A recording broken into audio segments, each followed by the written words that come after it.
Sarah Owen, Chair of the Select Committee. Merry Christmas, Mr. Speaker. Following the summer's racist riots, the Runnymede Trust reported Islamophobia is reaching fever pitch. Mosques attacked and threatened, cars vandalised with Nazi swastikas. All this has left many Muslims feeling unsafe, but it is especially true for women. Women have reported having hijabs pulled off, racist abuse and threatened with physical violence. This is something we will have heard from all our own constituents, but the extent to which Islamophobia and misogyny is systemic in the structures we rely on means Muslim women bear the brunt of the intersectional hatred of the far right and, sadly, sometimes mainstream media. Does the Minister see the need for an agreed definition of Islamophobia and understanding of the impact of Muslim women? Thank you, Mr. Speaker. Islamophobia, sexism and racism have no place in our society, and she will be aware that we have committed to strengthening protections against dual discrimination. My colleague, the Minister for Safeguarding, is also working on the issues addressing hate crime against Muslim women. I'm also pleased to see the work that my Honourable Friends Committee is going to be undertaking on the specific challenges facing Muslim women in the UK today, and I look forward to following the work of that committee.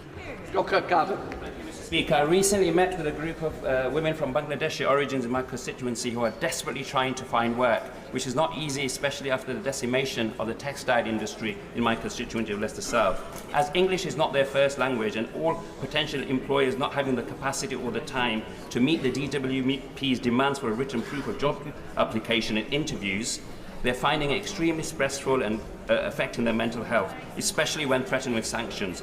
Does the Minister agree with me that more empathy is needed to be built into the system? I thank the honourable gentleman. He's raised an important point, and I will ensure that he has a meeting with the relevant minister to discuss it. Show Secretary of State Clerk continue. Thank you, Mr. Speaker. The Secretary of State said that background should be no barrier to success. But what message does it send to our young people when they're told there are some job opportunities they cannot apply to solely based on the colour of their skin? Equality in this country must mean equality of opportunity, not putting some people in society on a pedestal above others. So will the Minister write to all public bodies to make it crystal clear that the state should not be sanctioning race-based hiring policies?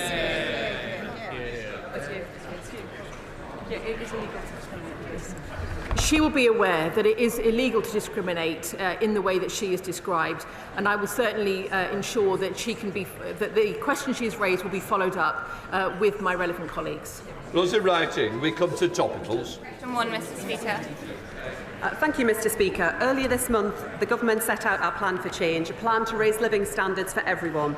Everyone should have access to warm homes, a revitalised NHS, opportunities to thrive at work and to feel safe on our streets. And I am proud to be driving our mission to ensure that background is no barrier to success and that every child has the best start in life. This week marks the end of Disability History Month, during which my right honourable friend, the Minister for Disability, has met with disabled people and disabled people's organisations and set up a network of lead ministers for disability across every government department. Those in writing. Last week, I visited Northamptonshire Domestic Abuse Services. We discussed, as Domestic Abuse UK estimates, that reported incidents spiked up to 20% during the Christmas period. Can the Minister tell me what the government is doing to ensure that those affected by domestic violence can get support at this time of year? Can I thank my honourable friend for that important question and pay tribute to the work of Northamptonshire Domestic Abuse Services and everyone working across domestic violence and sexual abuse services this Christmas. I know from my own experience working in such services over this Christmas period how busy it can be. But I want to send a message to all victims that support is always there when you need it, even at Christmas, and the police will always respond where they are called, where there are serious concerns. People should know that they are not alone at Christmas, Mr. Speaker, and that help and support is always available. Show Secretary of State Clerk continue. Mr. Speaker, turning a blind eye to the risks of vulnerable people in the name of inclusivity is anything but compassionate. We know that cousin marriage significantly increases the risk of childbirth defects and locks women into coercive relationships. The Right Honourable Member for Basildon and Billericay brought forward sensible legislation to ban this practice. Why won't the government support it?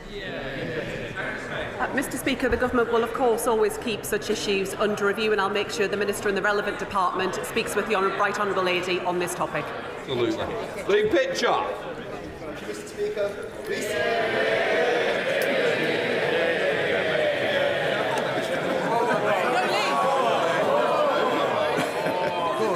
Merry Christmas. Recently I attended an RNIB event highlighting challenges faced by blind and visually impaired people navigating past parked cars, forcing them to walk into the road. My inspirational wife is one of those people who takes her life into her own hands every time she walks into the road. Can I ask what the government will do to help make our streets safer and make them more navigable in the future? Mr. Speaker, my honourable friend raises a good example of the kind of topic that we need to work across government on, and I was pleased to chair the first meeting of the cross-government disability lead ministers yesterday. The Department of Transport has consulted on the problem that he's raised, which can be very serious for people with a sight impairment, and the Department is considering the options for tackling the problem. I very much hope that he'll let me know what he finds out in his walk around the constituency shortly. Gregory Stafford. Thank you, Mr. Speaker. It's always nice to get a cheer, Mr. Speaker.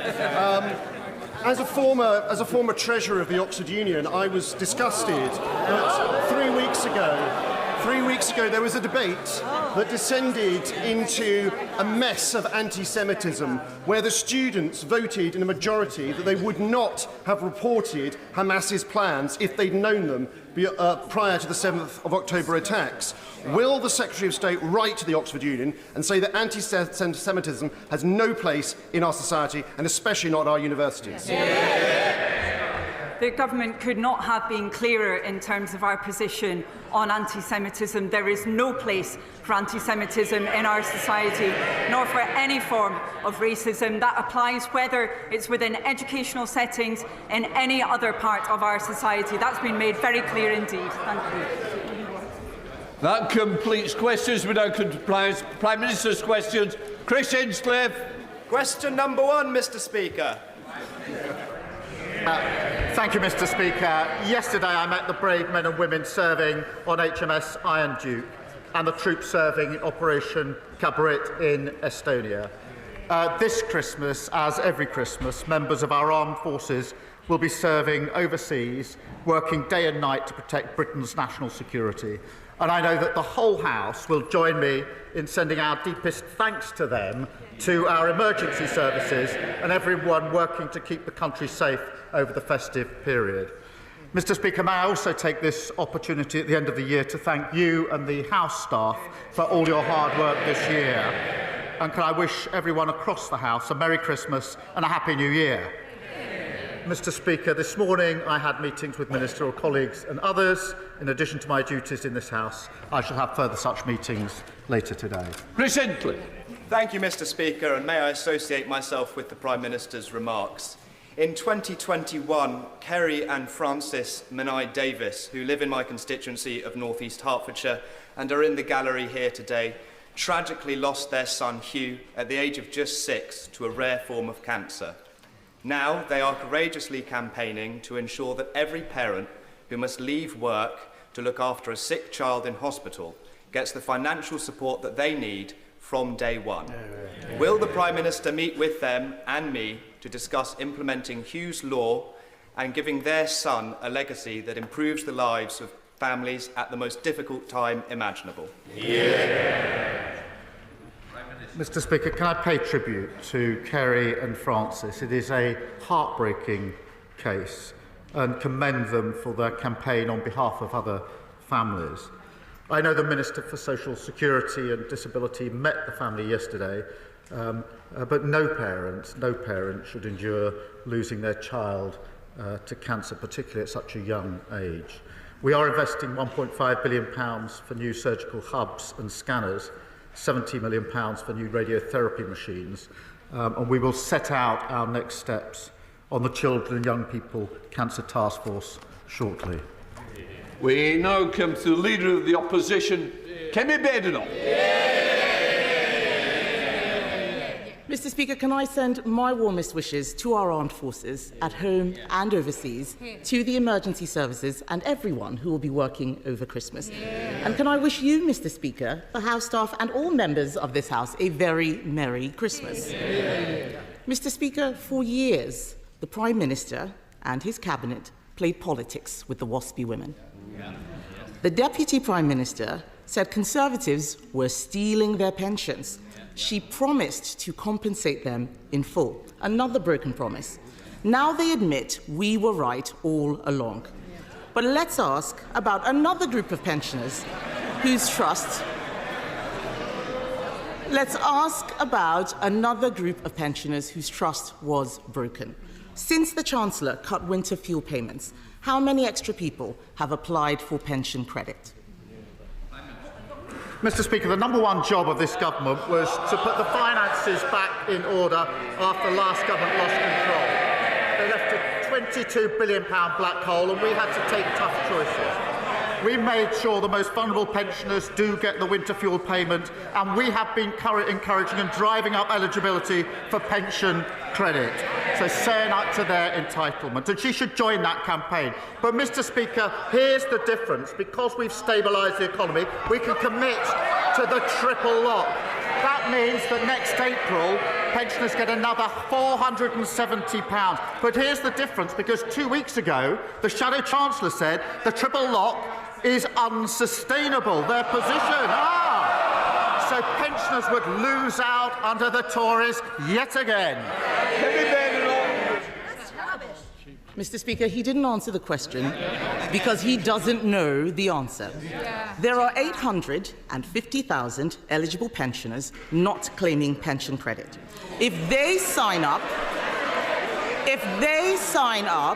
that will cost the Treasury £2.3 billion, wiping out the savings that the Chancellor claimed she would make.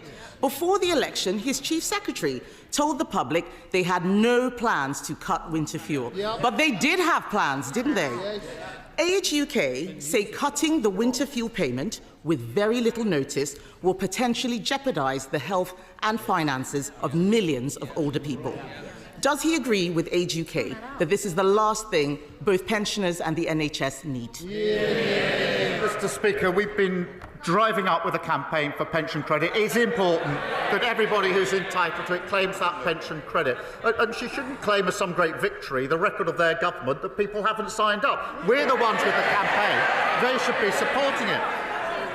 But because of the triple lock, pensions will be going up by £470 next April. She hasn't answered the question. Her Shadow Chancellor says the triple lock is unsustainable. So she needs to explain how pensioners will be worse off under a Tory government.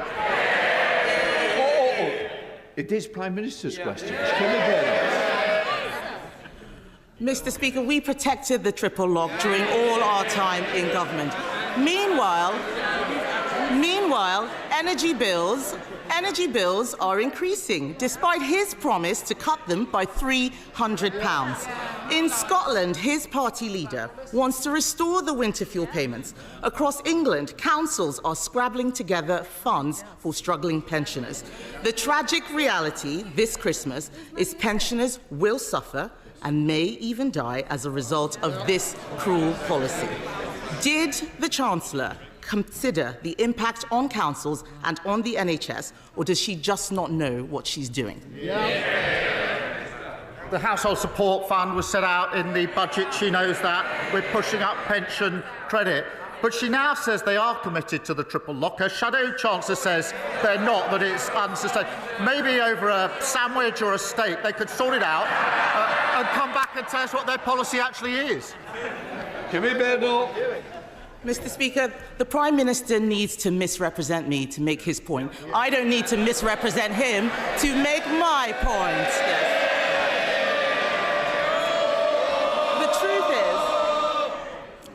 The truth is, he didn't think this through. Cutting winter fuel payments isn't just callous. It may not make savings. It could actually cost us all more. And that's not the only policy which is making things worse. The Chancellor's budget is a body blow to family businesses and also charities. Marie Curie have warned that Labour's budget will cost them nearly £3 million a year. This is a cancer charity saying they have no option but to reduce services. Did the Chancellor tell the Prime Minister that her jobs tax was going to hit charities? Mr. Speaker, she's asked 3 questions about winter fuel, with leaving out. I'll come to that. But she's changed her mind on this. She used to say that the payments were a dead weight. She said there were members of her constituency who didn't need it. And they all stood in 2017 on a manifesto, a Tory manifesto, that committed to getting rid of the universal winter payments for pensioners. So we can see what their real commitment is. As for the budget, we're driving up productivity. I don't want to have to ring your mother. Prime Minister. Mr. Speaker, we're driving up productivity, prosperity and living standards. That's a pay rise for the 3 million who are the lowest paid. They should welcome that. A pay rise for those working in the NHS and better than expected wage growth just before Christmas. What unites all three? Delivered by Labour, opposed by the Tories. Kemi Badenoch. Mr. Speaker, I don't know what world he's living in. The economy is shrinking, and they did not think this jobs tax through or who it would impact. Another area affected is the hospice sector. Hospices believe the budget will cost them an extra £30 million. Yesterday, Conservatives voted to exempt social care, nurseries, charities and hospices from their jobs tax. Labour voted this down. So can the Prime Minister at least agree to fund hospices so they can continue their invaluable work helping people at the end of their lives? Mr. Speaker, we put a record amount into the NHS in the budget to deal with the problem that they left, and we'll set out the funding arrangements for hospices in the new year. But it's the same old, same old. They want all the benefits. She said to herself she wants all the benefits from the budget, but she doesn't want to pay for any of them. That's what got us into the problem in the first place.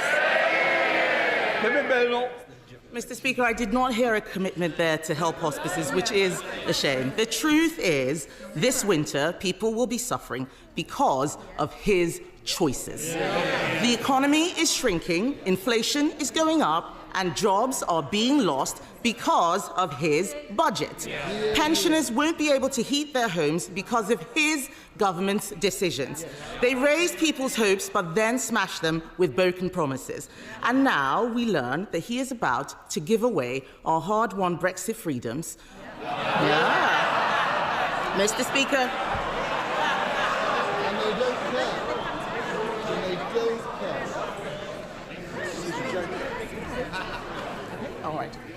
Mr. Speaker, now we learn he is about to give away our hard-won Brexit freedoms. The truth is, they are punching the British people in the face, literally in the case of one of his MPs, and he will pretend that this is about the past. But we all know these are his choices, bad choices. If he's looking for a New Year's resolution, why doesn't he start with telling the truth? I'll do it now. £22 billion black hole left by them. Record numbers on the waiting lists. Nearly. It's not a good time to leave the chamber, is it? Prime Minister. Mr. Speaker, £22 billion black hole. Record waiting list with our NHS. They should hang their heads in shame. Immigration completely out of control. Nearly 1 million net migration. She was the cheerleader for all of that. She wants the truth. That's the truth. That's why they're sitting there. Mr. Speaker, whilst they cart from the sidelines, talking the country down, this government is getting on with the job. Record funding for the NHS. Money for our trains, buses, and yes, Mr. Speaker, potholes. Pay rises for 3 million of the lowest paid. Wages growing faster than inflation. Planning laws reform. Great British Energy set up. We're only getting started. Next year we'll continue to rebuild, no matter what the blockers opposite say. Amanda Martin. Thank you, Mr. Speaker, and can I echo the words of the Prime Minister and thank you and all of our staff in this place alongside our armed forces and our emergency services and wish them a Merry Christmas. Mr. Speaker, March 2025 marks 20 years since the death of the only Member of Parliament to have held all four great offices of state: the Foreign Secretary, the Home Secretary, the Chancellor and the Prime Minister. Mr. Speaker, James Callaghan was a true Portsmouth great and went to the same school as another true Portsmouth great, my dad, Terry Nolan. Does the Prime Minister back my bid for a plaque to be added to his former home in Copner? And will he come along to Portsmouth next year to unveil it? Well, I thank her for her question. Jim Callaghan was a giant of the Labour movement and a great public servant. Mr. Speaker, he left school at 17, served in our Royal Navy, before becoming the Home Secretary, Foreign Secretary, Chancellor, and of course finally Prime Minister. And as a proud son of Portsmouth, I'm sure he'd be honoured to be remembered in such a way. Happy Christmas. Can I just say to Mr. Mayor, I keep hearing, I heard you the other week over here, I'm hearing again that it's not a good time to push a luck today. Right, let us come to Leader of the Liberal Democrats, Red David. Thank you, Mr. Speaker. Can I join the Prime Minister in his praise and best wishes for our armed forces and our emergency services? And can I join others in wishing you happy Christmas, Mr. Speaker, and all the staff of the Commons, and indeed everyone across this House. I'm coming to sing in a minute. Mr. Speaker, I've had the great joy of spending time recently with some amazing young people from the Bath Philharmonia Young Carers Choir. They're a brilliant example of the power of music to make a difference in young people's lives. One member of the choir, Caitlin, has even developed a special new project to spread the joy of music to young people in our schools and communities. So will the Prime Minister meet Caitlin to hear more about her exciting project and work with us and others to support music in our schools and communities? Well, Mr. Speaker, I welcome his comments, and as you will know, today we're introducing the landmark Children's Wellbeing Bill to enable all children to succeed, including young carers. That increased the pupil funding premium to over £2.9 billion, which can be used to support pupils with identified needs, and that, of course, includes carers. And now young carers are on the school census, as he knows, that's since 2023. They have greater visibility and schools will be better able to identify and support them. Mr. Speaker, he talks of singing. There was carols outside our front door on Monday, and my family was surprised to see the Honourable Gentleman, Right Honourable Gentleman, shamelessly plugging his song. We have strict rules about antisocial behaviour, but in the spirit of the season, I simply say Happy Christmas. Sir Red David. Well, Happy Christmas, Prime Minister. Can I thank him for allowing the Young Carers Choir to sing outside number 10? I hope he and the staff enjoyed it. Our song is called Love Is Enough, but the hard truth is, for many young carers and young adult carers, actually love is not enough. These amazing young people need real action to help them with the challenges they face. So in addition to the measures that the Prime Minister just talked about, will he support the Carers Trust's Young Carers Covenant to make sure across government, across local authorities, we are supporting these young people with all the support they deserve? We should support these young people, and we continue to work across the sector to ensure all schools identify, support and record data on young carers. And of course, Mr. Speaker, we boosted the carers allowance in the budget, but I agree with him in relation to these young carers. Thank you, Mr. Speaker. Can I associate myself with the remarks of the Prime Minister in wishing everyone a very happy Christmas this year? For many in my constituency and indeed across the country, particularly those in temporary accommodation, it won't be a happy Christmas. On the Tories' watch, temporary homelessness more than doubled. So what is the government doing to support families and children living in temporary accommodation, particularly this season? Well, she's right about the appalling inheritance, which included record numbers sleeping rough, almost 160,000 children living in temporary accommodation. Speaker, we're delivering nearly £1 billion into councils to tackle homelessness, including increasing funding in Bolton over the next year. That includes dedicated support with housing, with mental health and with employment. But we're also committed to tackling the root causes, and that's why we're building 1.5 million new homes and abolishing Section 21 no-fault eviction, something they said they were going to do and repeatedly failed to do. Ben Lake. In 2022, the Prime Minister supported calls for fair and fast compensation for 1950s women impacted by the changes to the state pension. And yet, just yesterday, his government rejected those same calls out of hand. Mr. Speaker, is this what the Prime Minister meant when he promised to lead a government of change? Mr. Speaker, this is a serious issue. Between 2005 and 2007, there were, I think, a 28-month delay in letters to women born in the 1950s about changes to pension age. That was unacceptable, and it was right that the government apologised for that.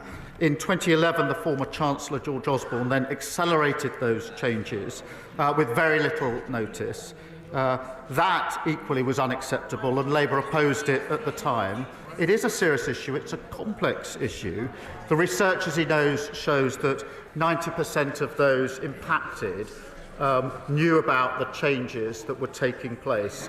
And I'm afraid to say the taxpayer simply can't afford the tens of billions of pounds in compensation when the evidence does show that 90% of those impacted did know about it. That's because of the state of our economy. Brady. Thank you, Mr. Speaker. Recent data shows that almost 11,000 Scots have been waiting for hospital treatment for over 2 years after referral. The equivalent number in England is around 113. Would the Prime Minister agree with me that this shows the catastrophic damage the SNP government have done to the Scottish NHS? Well, he's right when he says the SNP is letting down patients in Scotland. As the Scottish Auditor General says, greater leadership is needed in the Scottish NHS. Waiting list targets are being missed. Spending on agency staff is skyrocketing. And delays to patient discharge are hitting record levels. They seem to be proud of that appalling record. We've provided the money, they've got the powers, they've run out of excuses. Blake Stevenson. Thank you, Mr. Speaker. Since the summer, thousands of commuters using Harlington and Flitwick stations have had to put up with nearly 8% of trains being cancelled in the evening peak, and nearly a third of trains that do arrive are more than 5 minutes late. Is it a mere coincidence, Mr. Speaker, that such poor performance follows this government's decision to pay off their union backers with no strings attached? The trains and all travel was in an appalling state under the last government. We're clearing that up and fixing it, and he should be welcoming that. Ian Byrne. Thank you, Mr. Speaker. The Parliamentary Ombudsman concluded that an injustice was done to 1950s born women. It ruled that they are owed compensation and that Parliament intervened to deliver justice. In my constituency of Liverpool, West Derby, I have more than 5,000 women affected. And alongside a great many members in this House, I believe these women are owed compensation for the injustice done to them at the hands of the state. So will the Prime Minister give members the opportunity to vote on whether they believe WASPI women are owed compensation? Well, Mr. Speaker, I've just set out the factual background and the percentage that knew about the change. And the simple fact of the matter is, in the current economic circumstances, the taxpayer can't bear the burden of tens of billions of pounds in compensation. Well, they're chuntering away. In 14 years, they accelerated the changes and not once spoke about compensation. Rebecca Smith. Thank you, Mr. Speaker. My constituents, Caroline and Savannah, are just two of thousands across Devon, Cornwall and beyond who are living with postural tachycardia syndrome and have been unable to access adequate treatment since the retirement of the only consultant available to work with them in July. What action can the Prime Minister take to help me secure the treatment that my constituents need? And will he agree to meet with me and them to discuss the treatment of POTS in more detail? Well, I thank her for raising this important issue on behalf of her constituents. It does underline the critical importance of the NHS workforce plan that we will deliver next summer to ensure that the export workforce is in place to get the NHS back on its feet. I am proud that we're investing an additional £22.6 billion to fix our NHS, and I will, of course, make sure she gets a meeting with the relevant minister to deal with the issues of concern to her constituents. Jodie Gosling. Thank you, Mr. Speaker, and a very Merry Christmas. May I associate myself with the comments of the Prime Minister and my gratitude to all of those that serve our communities over Christmas. I'd like to give special credit to foster carers in Nuneaton and across the UK for the incredibly important role that they play. We know that their care transforms lives, but the foster carers in Nuneaton tell me that there simply isn't the support that there used to be, and over 17% of children are waiting over 4 years for care. Recently, I was made aware of one child who had had 9 home placements before the end of Key Stage 1. Can the Prime Minister ensure that there will be a robust system to provide consistent and swift care when needed? Well, I'm grateful to her for raising this issue because, Mr. Speaker, every single child deserves the best start in life, and there are far too many shocking cases of children being let down. The Children's Wellbeing and Schools Bill is being introduced today, and that does put children's interests at the heart of government policy, and I hope it will be supported across the House. Thank you, Mr. Speaker. Labour promised not to raise taxes on working people, but farmers are some of the hardest working people that I know. Peter Douglas from Jedburgh has looked at the details of this policy, and he says Labour's inheritance tax increase will prevent him passing on his family farm to his son and daughter. They say Labour have betrayed them. They can't trust the Prime Minister to keep his words. They've got a point, haven't they? If he would kindly pass the details of the individual case he's raised to my team, we will look into it. As he knows, we put a record £5 billion into farming over the next 2 years in the budget.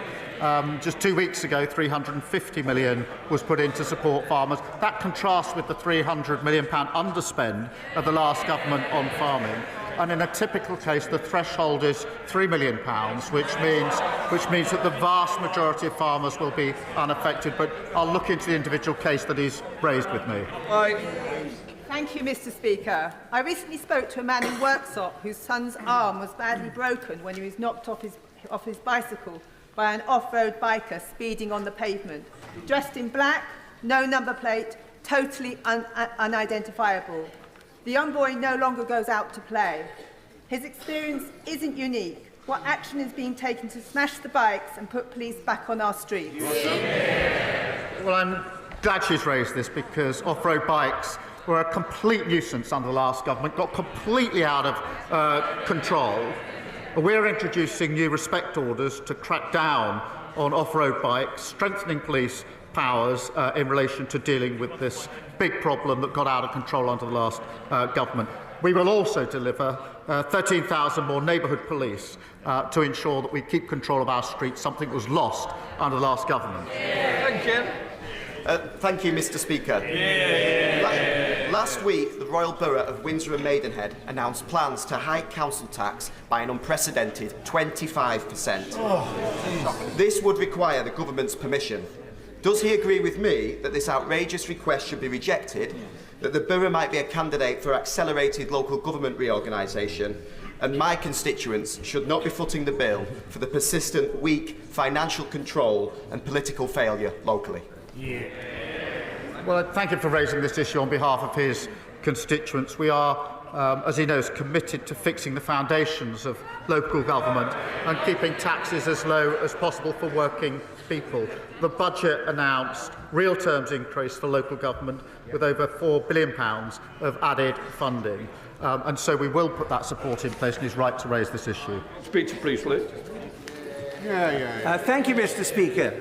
We have in our NHS many brilliant emigre and refugee surgeons from the greatly troubled Middle East. And I've been privileged to work alongside some of them: Iran, Iraq, and now, as we think, especially of Syria. What practical measures can the UK take to help ensure that Syria now has the best chance of becoming an open society and the second functional democracy in the region? Well, I thank him for drawing attention to the people of Syria and to the health workers of all backgrounds who do vital work in our NHS. The fall of Assad's brutal regime is to be welcomed and should be welcomed, but we must be cautious about what comes next. We've provided £50 million of extra support to vulnerable Syrians, and I've spoken to G7 leaders to work towards a Syrian government that respects international law, universal human rights, and protects all citizens across all sectors. Thank you, Mr. Speaker. Dave Dougan. Mr. Speaker, before the election, this Prime Minister said he would lower energy bills by £300. Since he took office, they've gone up by £149. He said he would protect the winter fuel payment, but now he's in power, he stripped it off our pensioners. And he said he lined up for many photos with waspy women, saying he'd have their backs, and he's just betrayed them in the most scandalous way possible. This is now the defining characteristic of this one-trick phony Prime Minister who says one thing and does another. In Scotland, the SNP are 16 points ahead in the polls. Does he understand? Does he understand why the people of these islands, especially those of us in Scotland, treat him with such contempt? They used to ask those questions. They used to ask those questions from this sort of area with very many MPs not so long ago. That all changed in July, and he's now carping from right up there. We can hardly hear him. Debbie Abrahams. Thank you so much, Mr. Speaker. I'm sorry I couldn't hear you over the hubbub. First of all, can I wish you a very Merry Christmas, and all colleagues across the House a very Merry Christmas, and especially the House staff. And also, I associate myself with the remarks thanking emergency services and our armed forces for their service. Mr. Speaker, Christmas is a time for peace and goodwill. Given there are more conflicts now than at any time since World War II, and that all wars end with a peace, what is the Prime Minister's resolution to work with others for a more peaceful world in 2025? Well, Mr. Speaker, can I thank her for her question? And I'm sure colleagues across the House support the values of the Parliamentarians for Peace, which I know she is involved with, and their work to support human rights across the globe. And that is the sentiment, I think, that we take into this festive period. Thank you. Richard Ford. Thank you, Mr. Speaker. And it was good to hear that the Prime Minister visited British soldiers in Estonia yesterday before they have to spend Christmas away from their families. We would all like to see a lasting peace emerge for Ukraine in the new year, but Putin may take any deal brokered by Trump as a break in which to re-equip and rearm. What will his government do to deter Russia from restarting its imperial war of aggression following any peace deal? Well, can I congratulate him on his appointment to the Intelligence and Security Committee and thank him for raising the question of our troops in Estonia who will be there over Christmas without their families, and they're right on the front line with a very clear sense of purpose as part of our NATO contingent, and we thank them. He's right that we must continue to support Ukraine, and that was the subject of our discussions in Estonia yesterday, and make sure Ukraine is put in the strongest possible position, whether negotiations or not, and be absolutely clear that this conflict could be ended straight away if the aggressor, Russia, backed off. Mother of the House, Diane Abbott. The waspy women fought one of the most sustained and passionate campaigns for justice that I can remember, year in, year out. We did promise them that we would give them justice. I understand the issue about the cost, but does the Prime Minister really understand how let down waspy women feel today? I do understand the concern, of course I do.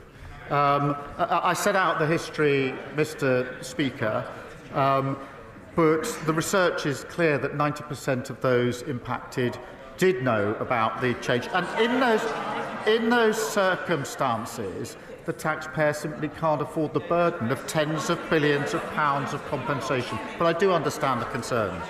Will Forster. I know the Prime Minister is aware of the case of my constituent, Zara Sharif, who was brutally tortured and appallingly murdered by her father and her stepmother. I want Zara's legacy to be one where she's the last vulnerable child to be killed by people that should have looked after her. Yeah. Will the Prime Minister ensure that an independent inquest and review is taken into Zara's death and it's held immediately in the new year so we can learn why public authorities failed, so we can ensure that it never happens again? Yeah. He rightly raises this absolutely harrowing case. And it is important that all the lessons are learned. There is an independent process going on, but we must be clear about overhauling children's social care to keep young people safe and looking again about the framework for homeschooling, amongst other things. So we need to learn those lessons. We are taking steps. There is a process going on at the moment, and I'll update the House in due course. Alan Strickland.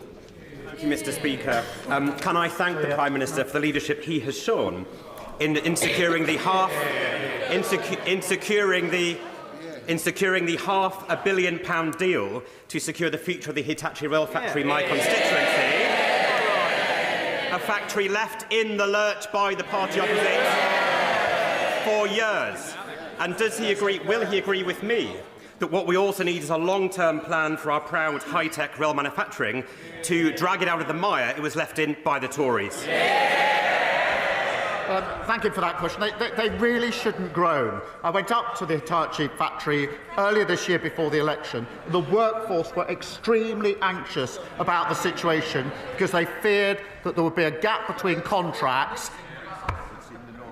This is a gap that might mean people aren't going to get laid off, and he's chuntering from a sitting position, unable to understand the impact on working people.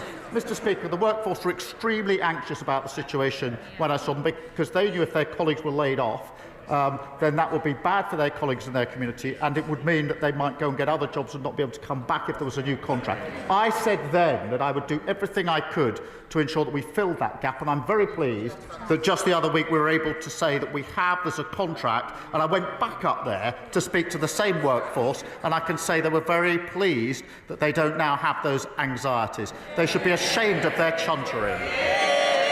Final question, Dr. Luke Evans. Speaker, as it's Christmas, will the Prime Minister join me in congratulating Chris Middleton, who wrote a charity song to support Age UK, which has already raised £10,000? What's even better is it's likely to beat the leader of the Lib Dems and his single to #1 this year, proving yet again that the Lib Dems can't win. Something I hope we can both agree on.